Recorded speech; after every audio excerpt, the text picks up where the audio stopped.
from the Pro Football Hall of Fame in Canton, Ohio. My name is Jerry Shockey. I oversee all the youth and educational programs here at the Pro Football Hall of Fame. We're excited. I love doing this program. I'm pumped up because we've got actually the person who first did this when we started this series, Heart of a Hall of Famer, about 3 years ago. He was the very first person to volunteer for this program to do this, and that's Pro Football Hall of Famer Mr. Ken Houston. So we're excited. It's almost been a 3-year anniversary now between last time he did this program and this time. Between then, we've connected in students to about 35, 40 different Hall of Famers. About 20, 25,000 students have been able to interact with our Hall of Famers. As many of you know, the premise of the program is to communicate what it took to get in the Hall of Fame beyond just the athletic ability. We know that our Hall of Famers are great examples of athleticism and skill, but it took more than that to get into the Pro Football Hall of Fame.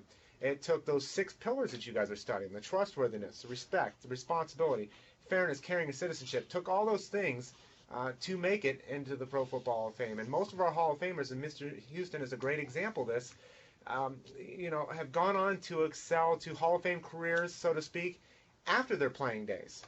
And Mr. Houston, again, is a great example of that. And someone that I think you'll find when you start looking at the pillars and you start looking at caring and citizenship, those are 2 pillars that will really stand out with Mr. Houston and some of the things that he's been involved with off the field. But with this program, it's impossible to do that without the help of a number of folks to make this possible. It took a team, more than a football team to make this program possible. First and foremost, we have to thank our friends at Kingwood Middle School that I believe Mr. Houston's daughter teaches there. Is that correct, Mr. Houston? Okay. Yeah, thank God for that. Yeah. So she is a teacher there, and thank you, Paige Parker and Humble ISD and all the folks there for making this connection possible. We greatly appreciate you opening up the doors for Mr. Houston, allowing us to utilize your studios for that. So thank you very much, Paige. Greatly appreciate that. We'd like to thank also the Houston Texans. They are working through Houston ISD to work with some of the schools in Houston ISD. Candace Mayberry there. But we'd also like to thank Andre Walker, who's the Assistant Athletic Director for the Houston ISD. And then all the folks at Region 4 that are making all these connections possible for Houston ISD. And that's Joe Lee, Diane Edgar, Thomas Wright, and a number of other folks. So thank you very much for making this possible. We definitely have to thank our friends at eTech Ohio through our State Department of Education here. They're the ones, every one of these connections that we do for this series, they're the ones bridging all these conferences together. So we greatly appreciate our friends there, Mark, Paul, Dave, and some of the other folks, Scott. Thank you very much for making this connection possible. Again, we have to, some of the veterans of this program, you probably get tired of me thanking you, but we got to thank our teachers because this does not happen without them preparing you guys as well as making the arrangements on their end to make this connection possible. So teachers, we greatly appreciate everything that you've done to make this connection possible. But last but definitely not least, we want to thank the students. The students are they're the stars of the show. You are the ones that are going to be driving the program, so to speak, here today. So we're really excited to hear your questions and get this started with a lot of these questions. So before we go to Mr. Houston's opening remarks, I would like the schools to have the opportunity to give a little shout out. So when I call upon your school, feel free to unmute your microphone at that time and make a little noise. I apologize if you're in a library or anything like that. Your librarians are probably going to not like me right now for allowing your students to yell out, but nonetheless, if you don't mind, we'll try to make that happen. And first and foremost, we'll go to right there with Mr. Houston. Mr. Houston, you can plug your ears for a second. There we go. We're flipping over to the students. Kingwood Middle School, make some noise. Now that does not sound like a school that's enthusiastic about having a Pro Football Hall of Famer in front of them. Let's try that again. There you go. There we go. Thank you, Kingwood. Thank you, Kingwood. Let's go to Maryland, Waldorf. We got 2 schools in Waldorf, Maryland. Let's first go to Westlake High School. Thank you, Westlake. Appreciate your participation. And let's go to Mattawoman Middle School as well.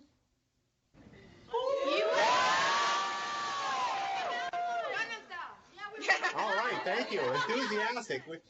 We appreciate that. Go ahead and mute there. We'll go to Texas again. We'll go to Smith Middle School in Fort Hood, Texas. Come on, Smith. Come on, Smith. Come on, Smith. Thank you, Smith. Go ahead and mute there, Smith. We'll go to Camden, New Jersey. Our good friends, Bobby Harris and them at RT Cream Family School. Wow, I think you just blew the speakers off everybody's systems right there with that with that one. Thank you very much, Camden. Let's go to through our good friends at the Houston Texans. Let's go to Kashmere High School there at Texas Southern University. All right, thank you very much. We appreciate that, Kashmere. And let's go. We have two schools that are going to be tuning in by view only. Number one is Gary Cobb in Texarkana, Arkansas. Go ahead.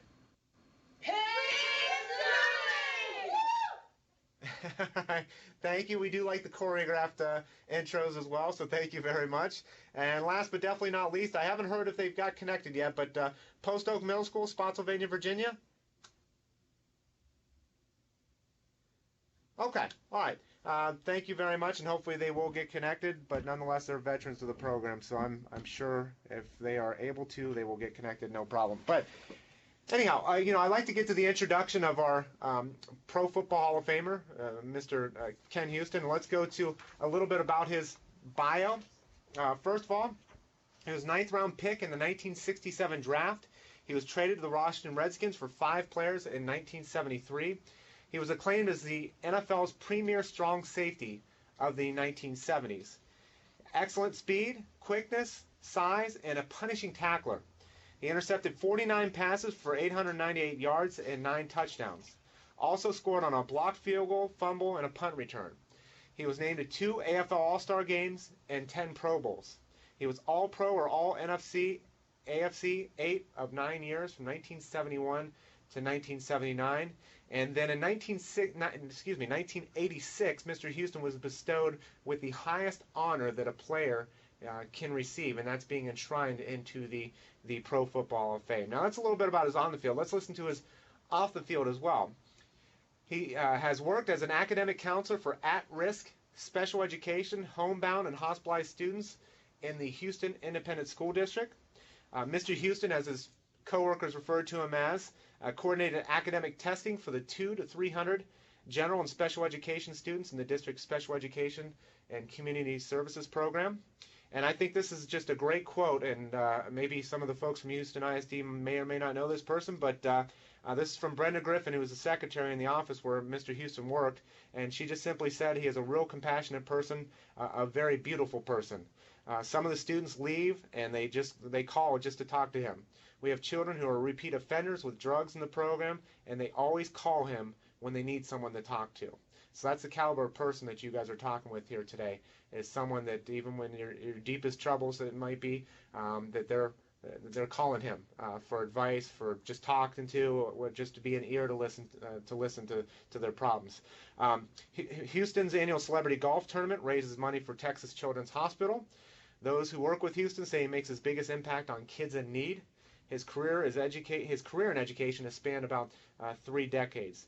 Mr. Houston's also coached Little League football in Kingwood, high school football at Westbury High School and Wheatley High School, college football at the University of Houston, and professional football with the Houston Oilers. I'm seeing a little theme here with this whole Houston thing going on with Mr. Houston here.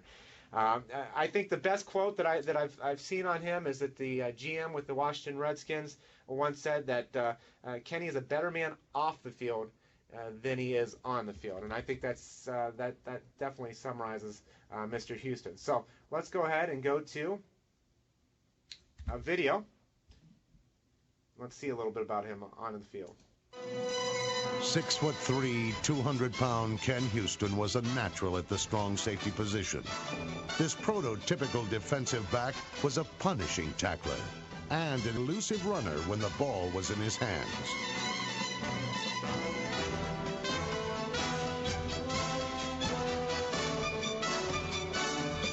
With the Oilers, Ken Houston set an NFL record by returning 9 interceptions for touchdowns.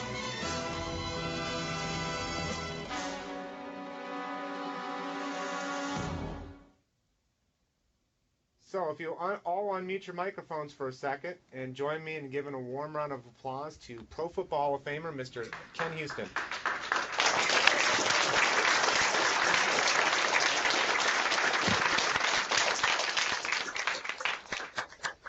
Mr. Houston, the microphone is yours for your opening remarks. Well, first of all, I'd like to thank Mr. Atterbury and his staff for allowing us to use this facility here at Kingwood Middle School, where my daughter is a teacher. And I'm happy to, I want to thank Jerry for starting this program 3 years ago, because by doing this, you have allowed students to come in our lives and understand what we do once we leave the game of football. So again, we want to thank you for doing that. And I think one of our biggest assets is having the ability to relate to the students at schools here like Kingwood. At one time, I actually coached at Westbury in Houston. I'm very familiar with Texas Southern, so I'm really familiar with the Houston area and the people that you brought in around the nation to get a little bit of insight into things that we do other than football. And I think that's really important. And also understand that we were students just like them, sitting in a middle school just like them, not having any idea where we wanted to go, but we were guided, and we actually listened to the teachers because they had been there, done that. And because of what we did back then, it's kind of where we are now. And I was expressing to the group in our household, we have my way, my wife's way, the kids' way, and the right way. Okay, and so we are choosing to do the right thing and hopefully become productive citizens in our society. And one day, these kids I'm talking to now will be tomorrow's adults. And I know they don't understand that, but it will come very quickly. And I'm looking at I love middle school coach, okay? I'm looking at him because you guys plant so many seeds in the children's life. And what's interesting about this whole scenario is my kids actually went to this middle school.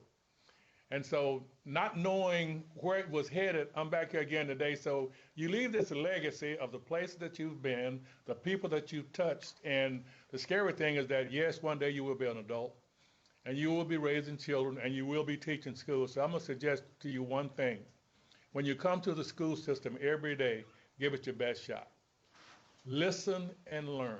We will not all be the same thing, but we will be adults if we live. And I like to tell students this phrase. We have one thing in common. That's if God give us to tomorrow at this time, he would have given us 24 hours. And what you choose to do with your time is your business. But what I choose to do with mine is becoming a better individual. And I thought at one time that, you get to be an adult, and all these things will go away. I'm going to have it made. But you'll never have it made as long as you live. And I think this is a journey. And I think when you walk this journey, and if you can complete it, it will be the greatest thing that will ever happen to you. But you have to listen and you have to learn at this age. I had no idea I'd be a football player, period, whatever that is. But before I was a football player, I was Kenneth Houston, which I was an individual just like you. So it's important, whatever it is that you do, you become the best person or the best individual that you can be. You might think a football player is something, but I think a nurse is something. I think the teachers are the most underestimated, unreported people in the world because we trust them to teach our kids. And so when your parents come here, when they send you here every day, it's the teacher's duty to give you the best that they can. And they have families at home too. So I'm saying that if you're entrusted to a teacher today, trust them with having the rights and the ability to give you the best that they have. And then you become the best person that you can be. So thank all you guys for tuning in. I'm sure you'll have some questions and we'll go from there. Okay, and Mr. Houston, if you didn't have any fans or some of those folks out there weren't fans before of you, I think after you just said about the teacher stuff, I think you've garnered a few more fans in the Ken Houston Corral there. So we greatly appreciate your opening remarks. Students, what we're going to do, and for the schools, we're going to rotate in the order. We're going to go one question from each school. We'll rotate through as many times as we can. Typically 3 or 4 times we get through, somewhere in that ballpark. We'll start with Kingwood. We'll go to Westlake, Mattawoman, Smith, R.T. Cream, and then Kashmere High School. We'll go in that order and then rotate back around to Kingwood. Again, I want to remind the schools, number one, I've seen some of your questions that you've submitted. Please, I do ask you to ask those thought-provoking questions, those challenging questions that are going to make Mr. Houston really think. This is your chance to ask what made him great on and off the field. So this is your opportunity to hear from someone that's achieved tremendous success both on and off the field. So I encourage you to ask those questions. But number two, we will ask all the schools, when I call upon you, go ahead and unmute your microphone, ask the question, and even after you ask the question, please mute your microphone immediately afterwards, just again so we can eliminate any background noise so everybody else can hear Mr. Houston's remarks. So with that being said, we're going to start right there. If a student wants to start coming up with Kingwood Middle School right next to Mr. Houston's right shoulder there, and he's back. He's back. So go ahead with your first question to start the program off. In your early playing days, was loyalty within the team an issue? Okay, his question was, in your early playing days, was loyalty in the team as an issue? I don't think that you can spell team without loyalty. And the team is bigger than any individual because when you play, I was just an offensive center or defensive back. But without the loyalty of the guard, the tackle, the center, the quarterback, or whatever, there would not have been a football team, okay? So to me, loyalty, it's good to be with the team, but it starts at home. Be loyal to your parents, okay? Then you be loyal to your teachers. And in learning that, or in doing that, you can become loyal to yourself, okay? And I think that's really critical. When you can look at yourself and tell yourself the truth, then you're well established as to being on your way. Thank you. Great question to start off the program there at Kingwood. So we'll go ahead and go to Westlake in Maryland. Okay. Playing in Washington, D.C., how important did you feel accountability was both on and off the field? Can you repeat the question? Repeat again louder. Playing in Washington, D.C., how important did you feel accountability was both on and off the field? How important did you feel accountability was on and off the field? Okay, his question was, how do I feel about accountability on and off the field? I think it's everything, because you have to, first of all, account for yourself. These are all self-started questions. You have to account to yourself, and then other people can depend on you. And if you can just only imagine you're the quarterback and you don't show up for the game on Sunday. Not only have you let yourself down, you let your teammates down, and all the people that came to the game, or that will come to the game.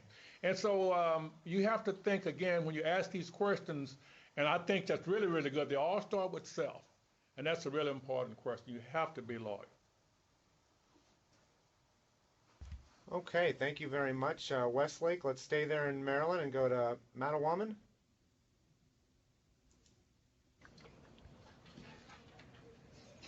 What do you do now as an occupation? And which of the 6 pillars of character helped you most in your success off the football field? Well, what I do now, I actually went into a full retirement 2 years ago, but I feel like I still have something to offer. So 2 days a week I work at a charter school as a special education counselor, and I actually go in and basically talk to kids, okay? And I do that because I feel like God has given me something. I don't think if you have a talent, you don't bury it. There are some things that you have to offer in every way of life and all the things that you do. And so that's basically what I do. It was a 2-part question. And what was the second part? The first part was what you do now. The second part was which of the pillars of character do you think helped you most? When I looked at these pillars of character, I tried to separate them, and we talk about trustworthiness, respect, responsibility, fairness, caring, and citizenship.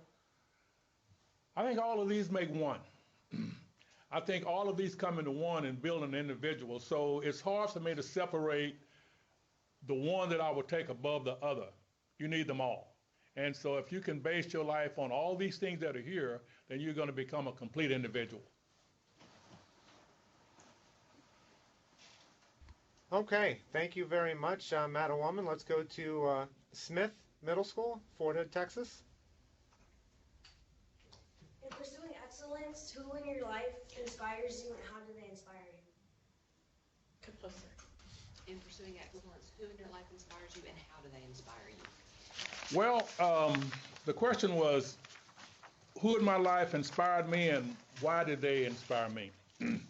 It's family first. Okay. My mother and father were the most two inspirational figures in my life and still are because they taught me those things for the first 17 years before I left to go away to college, and then the world kind of took me over. And I'm very happy that I had some things that were implanted in me by my teachers, by my parents. At that time, they had started building my character in these 7 pillars. And so when I did get away on my own, I had some things to offer. And for people that I ran into that were not up to the things that I was taught, instead of me giving up mine, I gave them mine. And so you have to really believe in what you do, but you have to start at home. You know, your parents, they've been on this planet a long time. And, you know, parents just don't usually go against their kids. So I'm telling you, respect your parents first. And then they're going to change you to the teacher, respect the teacher second. And so if you ever want anybody to follow you, you have to be a great leader. And you do that by these 7 pillars. Thank you very much, Smith Middle School. Let's go to New Jersey. Cream? Jerry, we've lost the picture on your side. Okay, we're seeing you guys, so maybe it's something incoming, Okay. and if no other, I think it's might be something on your end, since all the other schools I think are seeing. All right. So go ahead. Okay. Where did you get your football skills? Where did you get your football skills? Say it slowly and loud. Where do you get your football skills? You know, I got my football skills from playing in the neighborhood. We didn't have. I remember I was born before TV. Okay, so that means we actually get out in the afternoon and do things, and you know, we ran around the fields and we went out. We made our own games.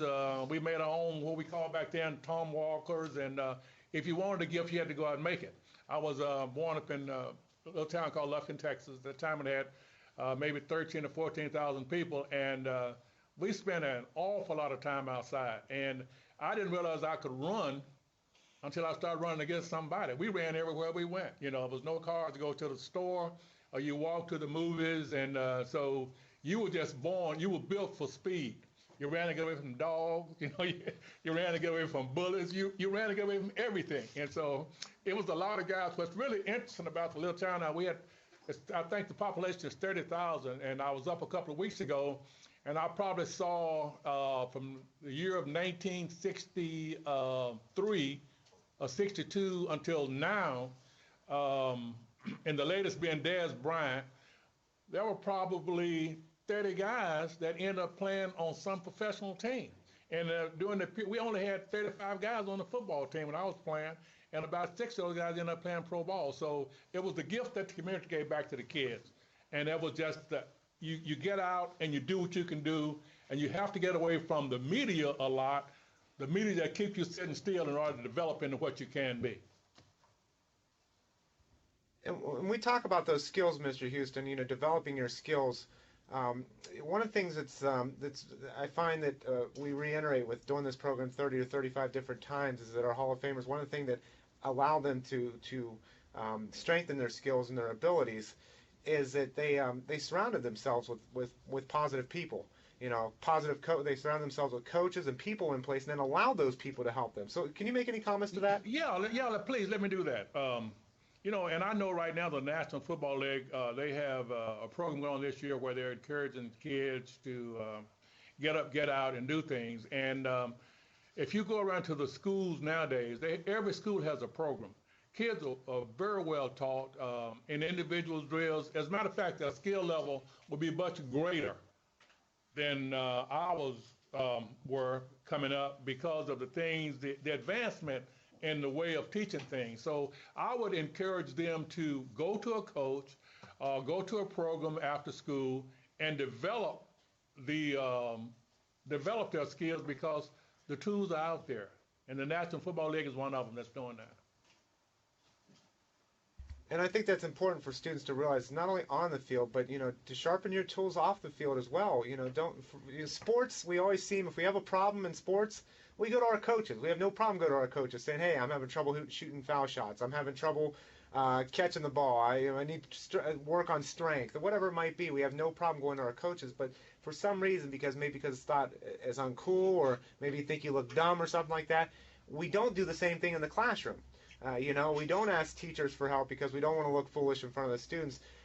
And I guarantee you, students, I guarantee if you have that question of, man, I don't know how to do this, I guarantee you there's probably, 10 other people in that classroom that are having the same issue. It's just nobody wants to bring that forward for whatever reason. So remember, we all need help. We all need work.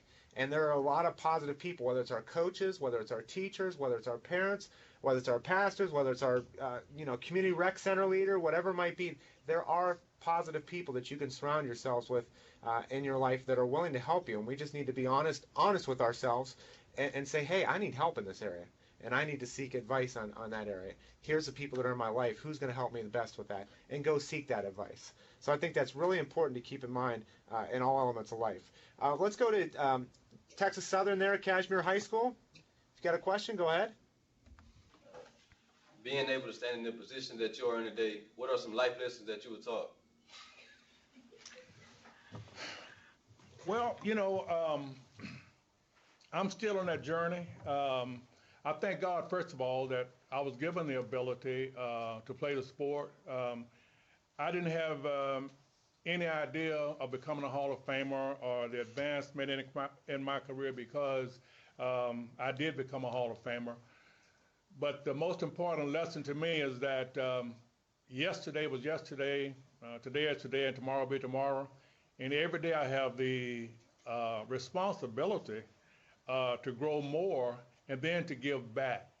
And I think that probably, I don't think I know now, by being a member of the Hall of Fame, it has given me a greater market to kind of tell people the things that I thought would help me the most. And I still go back to the same thing, with God, family, education.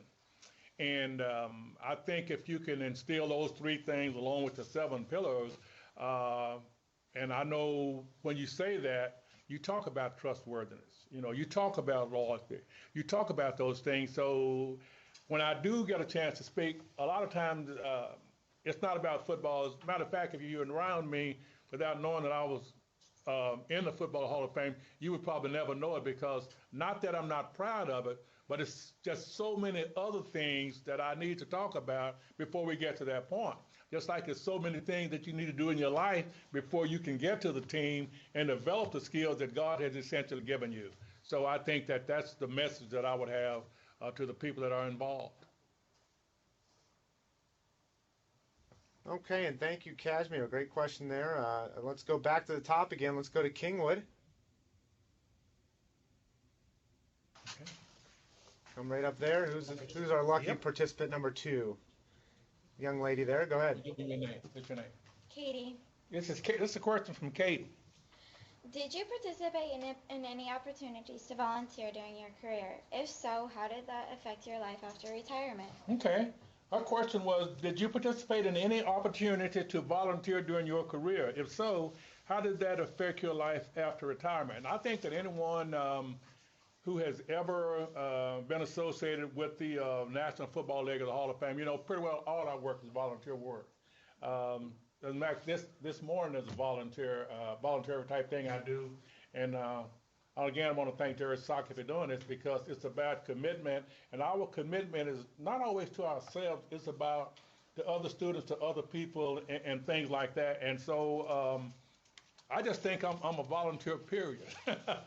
I volunteer around the house. God has blessed us with other opportunities to do things, and so I think that the world would not run without people that don't volunteer. You have volunteers at the hospital, you have volunteers here in the school, you have people that are paid to do a certain job, but without other people, it wouldn't help at all, and football players are no different. Thank you. Definitely, and we thank Mr. Houston's volunteerism here at the Pro Football Hall of Fame in Canton, Ohio. We get him caught up in a number of things throughout the year, so we greatly appreciate it. Thank you very much, Mr. Houston. Let's go to Westlake. Which teammate do you believe had the biggest influence on your life, both on and off the field? Which teammate do you feel had the biggest influence on your life, on or off the field? The teammates are the teammate on and off the field that had the biggest influence in my life? Well, I have to think back to, why I played football in the first place. And I remember the team that I watched first was the Baltimore Colts. And they had Lenny Moore and a guy by the name of Gene Big Daddy Lipscomb. His number was 86. And I was terrified. I mean, I'd run from the TV. These guys were. So I never thought that I would have the ability to play with these guys, even though I respected them. I've had numerous teammates that I really respect, but I guess the guy that I probably spent the most time with is Elvin Bethea. Elvin Bethea, the defensive end, is also a fellow Hall of Famer, and a very great guy to be around. We do a lot of golf and we do a lot of fishing, and we do a lot of just talking, And I think that over your life, you're going to come across a different set of people. And I've had my high school teammates that I really love being around. Then you got your college teammates. Then you got your professional football teammates. But then you got this Hall of Fame group. I've been in the Hall 26 years, so this team is bigger than any team I've ever been around. And we love each other. Everywhere we go, it's like you never got off the bus, okay? And so I think that as you grow through life, you have different sets of peers, but they all go into your makeup, and you kind of you become them. Thank you very much, Westlake. Let's stay there in Maryland and go to Mattawoman. What were some of the things that you had to compromise in your career as a football player? Well, that's a great question. What were some of the things that I had to compromise in my career to be a football player? A lot. Okay, and I know for you guys that are into sports and for teachers, for coaches, the coaches have to sacrifice the most. Because we sacrifice that couple of hours in the afternoon, then they have to go in, they have to watch the film, they have to get ready for the next day, and they actually give up their lives. So I want to take my hat off to the coaches and the teachers. But I remember distinctly, and I tell my wife all the time, I don't know why I did it, but we would practice a couple of hours in the afternoon when everybody else would be going on with their lives, doing other things. They had their girlfriends they had to go courting with, and then they had a little job that they could work. So all of my life, I never had that opportunity because I was always involved in a sport. And I remember the summers we were involved. So anytime you're in a sport and you want to be the best, it becomes your life, okay? So for the people that participate, it's like for a person going to school, going to college. You give up so much time when you could be out working, you're not making money, and other people are working that didn't go to college. And so you think, well, they're making this money, and why am I doing this sacrifice? At the time, you don't know, but you always sacrifice whatever deal it is. When you become better, you sacrifice because you have to give up that time to become that, okay? And so I do say this, out of all the years I sacrificed and all the years that I didn't have, it's worth it at this point for what has happened to my life. Great question there, Mattawoman. Let's go back to Texas, Fort Hood. Smith? At what point in your life did you realize that you had special skills and that you could play at the pro level? Well, I'm still trying to play, so I never recognized those skills. I think that the most blessed thing about my career was I was an offensive center. And that's a guy who's never recognized but started the game. His head is always down. He's snapping the ball between his legs, and nobody knows who the center is, okay? And so my college career, I was an offensive center and middle linebacker. And then I became a safety, okay? And so I think the question... When did you just realize? Yeah, when did I realize? Well, I played 14 years of professional football, and I was learning the day I retired. I never developed myself like I thought I should be. I always thought that I could be better, and I just ran out of time because I would still be learning to develop that skill. And I think that's important for students to realize. Learning doesn't stop when you get out of the K through 12 or go on to college. I mean, you'll see I'm taking notes for this program. I do it every time. I get to listen to Hall of Famers talk about what made them great. So I am learning on a regular basis, whether it's through this program, whether it's through learning through my kids. I mean, I have 2 kids at home that teach me something new every day. I mean, we're always learning. We're constantly learning. We're constantly trying to improve ourselves. So I think that's important to realize that learning doesn't just have to take place inside the bricks and mortar of the school, and it doesn't stop when you leave the bricks and mortar of the school. Your coaches are teachers. Your folks that you surround yourselves in your communities are teachers as well. So we need to remember that, and remember that they're there to give advice and help us out through difficulties in life and help us improve ourselves. Let's go to Cream in Camden. Stand up and speak clearly. My name is Edwin, and my question to you is, how did you feel when you were traded by the Oilers? How did I feel? That's a very good question. I hope I can say something in this short message. Is how do you relate to that?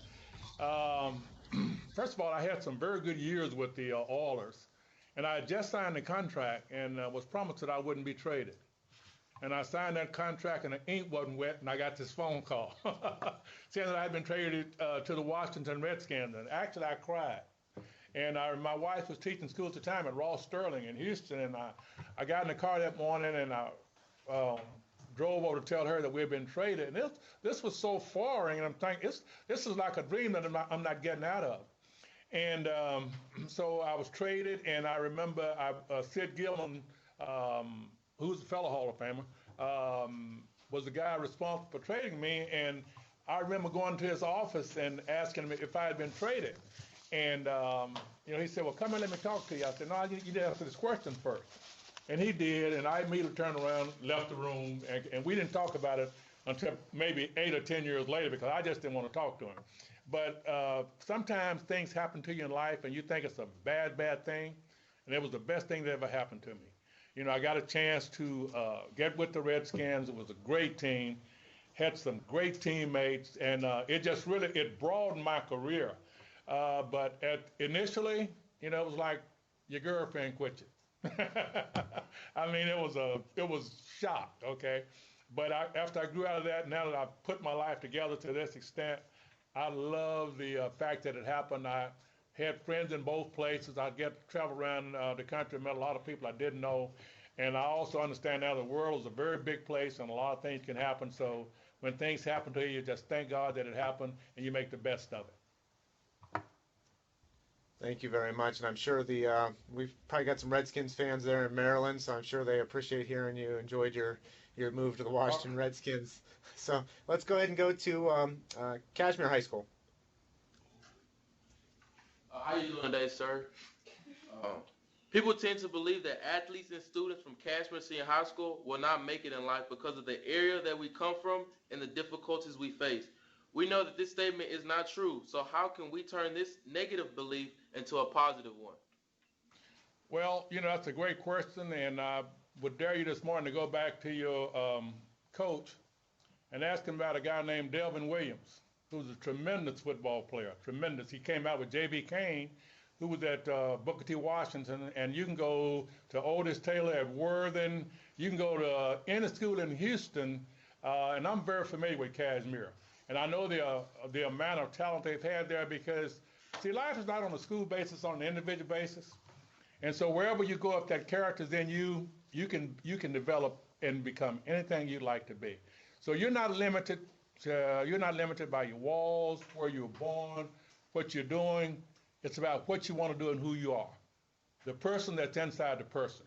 So I'm sure with the way you asked that question and the way you delivered it, with the respect that you delivered it with, the sky's the limit for you. It's all on an individual basis, and I'm very proud of you guys there at Kashmere. I just want to give a clap for the question. That was a great question. Thank you very much. Great question. Thank you, Kashmere. Let's go back to the top in Kingwood. Go to Mr. Houston's right shoulder there. She has a football injury. Show it to him. How did having strong self-control benefit your goals and careers? How did having strong self-control benefit my goals and career? I'm still trying to control self. That's something that you never control. Every day I get up trying to control self. And now my approach to it, and I hope I'm not speaking out of turn, I like to get up in the morning, I like to have a prayer, I like to read a chapter in the Bible because I like to start my day off right. That's just in my life. And I get to speak that because of I'm up here, okay?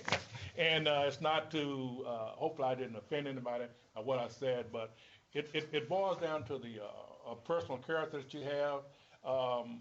Self-control is one of the greatest things you can have. That's the thing that will test you in your life. Can I control self? But you have to understand it's all about self. Even on a team, it's about self. The thing that was interesting about me, if I can relate to that, I was captain of a football team, and a professional team, 12 out of 14 years, right? 13 out of 14 years. I was never invited to a party. No, my teammates wouldn't do it. Because if they thought they were going to do something out of character, they didn't want me to see it. But they selected me every year to be that captain, okay? So I think that how you carry yourself will depend on how people respect you. They will respect you for what you do, and that's what you want, okay? Not to be a part of, it's about the self-control as an individual. That was a very good question. Thank you, Chair. Great question. Thank you very much. Let's go to Westlake High School. Did you ever take a leadership role as a youth? If so, what was it and when? Did you take a leadership role as a youth? Did I take a, yeah, I sang in the church choir. I didn't, they wouldn't let me do a solo, but that was the closest to a leadership role that I think I took. I probably was a loner. I still like to do a lot of stuff by myself because I like myself, I believe in myself, and I don't believe in confrontation. So if you were not about the right thing, that was my strongest leadership role. I knew wrong all by myself. I didn't need nobody else leading me, okay? And so I like that, and I think that's one of the things right now that I kind of pride myself in. I know what I want and when I want to do it, and I base it on doing the right thing because God has allowed me to get to this point. Thank you very much, Westlake. Let's go to Mattawoman. Other than athletic talent, what characteristic helped you most to become a successful football player? That's a very good question. I never considered myself a successful football player. I always considered myself as a work in progress, okay? And because of that, I remember my rookie year, I didn't make the Pro Bowl team because I didn't know what it was. And so I was selected my second year, and we, my wife and I, who's here today and daughter, I think we went to Jacksonville, Florida. It was, it was Jacksonville, Florida, and Joe Namath was the quarterback. I remember that. And we got down there, and they gave us $500, and they gave us a free week in Jacksonville, and they paid for the lunches and all that stuff. And I think, dang, do they do this every year? And so guy go, yeah. I said, well, they do this every year, and it's not coming to my salary. I said, I'm going to make this every year. And I made it the next 11 years, okay, because my mindset was different, okay? And so when you set your mind to do something, that's how they work. Great. Thank you very much, Mattawoman. Let's go to Smith Middle School. Was there ever a time in your life that someone did not believe in your ability, and if so, how did it affect you? Was there a time when someone did not believe in your ability, and how did that affect you? Was there a time when someone did not believe in me? Yesterday, probably. You will have that problem all the time. I think the thing about me is I don't look for someone to believe in me. As long as I do the right thing, you don't have to believe in me. It's about how I believe in myself, okay? And so I'm the one who has to look at myself, identify these rights and these wrongs, and go with that. And I would hope that you're going in the same direction that I am. But as long as I'm biblically correct, then you don't have to approve what I do. And that's just the way I feel. Thank you very much, Smith. Let's go to Camden, New Jersey. Cream. Shamar. My name is Shamar, and what would you have done if football hasn't worked out? What would I have done if, okay, that's a very good question. Um, I had already aligned myself to go to the military or the steel mill. One of the two, because that was the option that I had. And so at that time, those were the best options. And my brother was, like I mentioned earlier, was a football player. He didn't go, he went to the military, came back and took a job as a laborer at NIPCO in Nacogdoches. He was shaking molds. He got paid by the mold. And he retired last year as a leader of the foundry. So it doesn't matter if sports don't work out. Whatever job you decide to put yourself into, you become the best at that. And whatever job that is, that's your future, and you be the best at it. And if I can throw a question out there, Mr. Houston, talking Yes, about sir. your successes, how do you define success? How do you define success in life? I'm still looking for the answer because I thought at one time you have points that you reach, and you say, if I reach this point, I'll be successful. And then you reach that point, the next day you got the same problem. Okay? And so I don't think you will be successful until you make it to the next level, and I don't mean team either. My deal is, if I can die having helped someone, having made somebody's future brighter, I've given up on the point of reaching a point that I would call success, because it hasn't happened in my lifetime, and I'm the oldest guy in the room, okay? And so all I do is when I get there, I start over. And so what I do now is just make the most of the day that God has given me, and hopefully I'll have another tomorrow. I can do the same thing. And during that day, during that period of day, it's going to be sometime during those days that you're going to have a little bit of time for happiness and a little bit of time for joy. Jump on it, because it's not going to last long. And you see it again tomorrow, jump on it again. And get up and live every day like it's your last, and you look for that, and then you'll be right. Sorry, I'm taking notes. I'm writing down in big words. Jump on it. Jump on. Jump. Yeah, I seriously am. So I can show you here. So is that a thank correct word? I'm in school now. So go ahead, Kashmir. If you got a question, go ahead. Coach Gary Dunham has been given the award of Coach of the Year for District 23-3A and has made a tremendous impact on our lives. Did your high school coach make an impact on your life as well as your football career? Elmer Red was the guy's name, okay? And I spent more time with him than I did with my father, because I remember from 3 o'clock until maybe 6 o'clock in all sports, football, basketball, and track, swimming in the summer. And I don't think that during the time that anybody lived in Lufkin, Texas, they can relate to an Elmer Red. And it's just like the kids around here, when you ask them about people in their lives, they'll tell you the teacher and then the coach. A lot of times, the kids will come to the coach before they'll go to their parents, because they build up that trust, and then you actually spend more time with them than you do with your parents. Not by design, but that's just the way it is. And so, when I say time, I'm talking about quality time. And they watch you sweat, they watch you bleed, they watch you cry, they watch you go to the hospital with them. So this is all a part of these 7 pillars that we're talking about this morning. And yes, I thank God for Coach Red, because it's not a conversation that we have, a time that we don't get together, that his name doesn't come up. And let me say congratulations to the coach there at Kashmir High School. So congratulations on the honors, and looks like your students and athletes definitely appreciate that recognition that you received. So thank you very much, Kashmir, for the question. Let's go back. I think we might have time to go through one more question from each school. We got about 8-9 minutes left. Let's go back to Kingwood.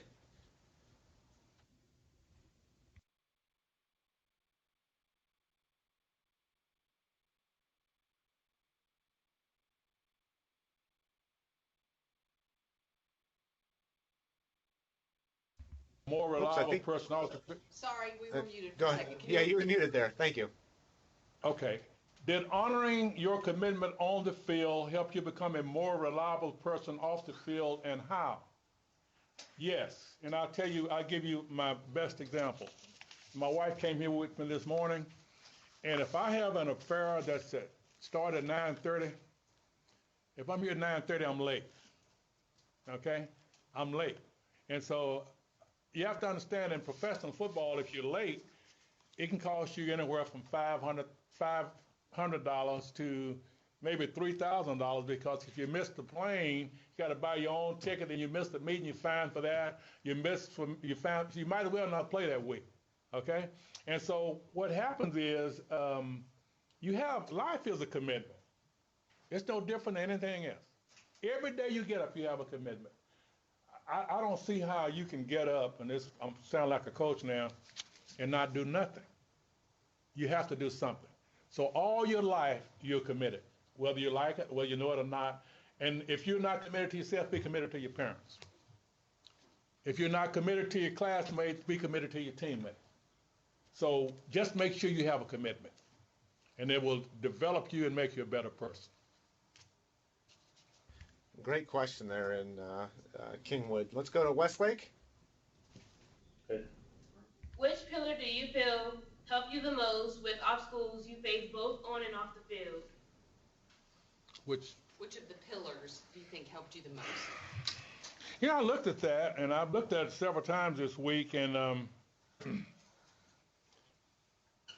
for those of you who don't have it in front of you, I'll repeat them again. You got trustworthiness, you have respect, you have responsibility, you have fairness, you have caring, you have citizenship. And this all build up one individual. So I don't think you can take 6 and be the person you need to be. I think you have to have 7. So if I can't pick one. I can't pick one. I keep looking at this one that jumps out at me, which is respect, because, see, respect doesn't mean you respect somebody else. Respect means you respect yourself. And so if you respect yourself, then somebody else will see that, okay?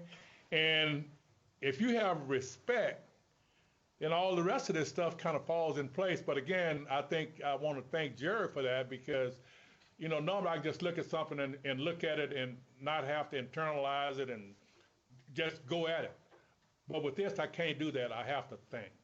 So put all of them together. Don't separate one from the other. Thank you. Great question there, Westlake. Let's go to Mattawoman. Are you worried that some young NFL football players are not being positive role models? If so, do you have any advice to give them? Yes. You have to understand who a football player is. A football player just like you. You could be a football player. And so you can expect, if you have a certain number of people in a group, one of them is not going to do the right thing.